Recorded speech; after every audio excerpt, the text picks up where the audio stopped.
We've reached the fourth Friday of IPL 2019, which means we're just over a fortnight away from finding out which four teams will contest the playoffs, which in turn means it's not a good time to be a Royal of any sort.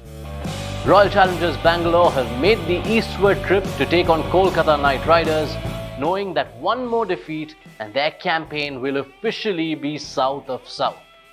Yes, if Virat Kohli and team are to lose tonight, it will mean the end of their remote chance of qualification. The stakes are high then, and they're facing a team they don't often manage to get the better of.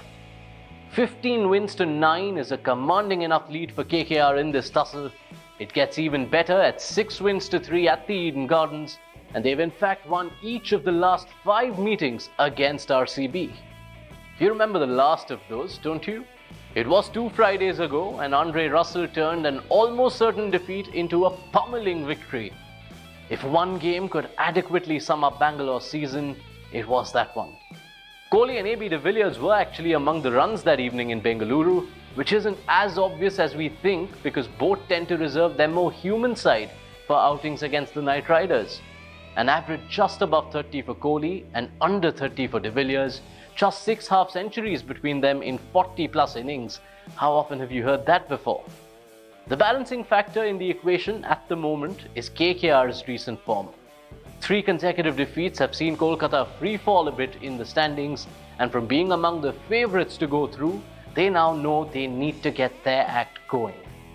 No 2 individuals are more important to this team than their Caribbean all-round duo. And Sunil Narine and Andre Russell are 2 sides RCB don't quite enjoy. You may think that's not a lot of runs under Narayan's column, but he's only batted 6 times against the Royal Challengers and taken some liking to them, which you see in the strike rates. Russell doing what Russell does at 220, but Narayan also firmly in Dre Russ territory. The bowling numbers to go with as well for Narayan, so you know which 2 players Kohli and company need to really keep their guards up against. Also a pretty good time, individually speaking, for Kohli's opposite number Dinesh Karthik. One really got the sense he may have blown his World Cup hopes a bit with a more than mediocre start to IPL 2019. But fortunately for him, the selectors haven't gone purely by recent form, and he will be on that flight to England. What he's hoping for now is for his season to start going the way of the last one, where he was just scoring runs for fun. Right then, so much talk of runs and strike rates, there's reason behind it, and look away now if you're rooting for the bowlers, because this is the pits of it.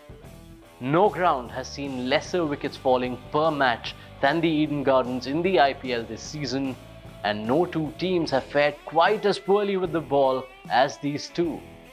So the realistic expectation is a run fest with not much happy notes for the bowling contingents to hit. Do you agree with that notion? Tell us your favourites for match number 35 in the comments section. 25 more to go still, by the way, so keep following Sportskeeda as we gear up for crunch time this IPL summer.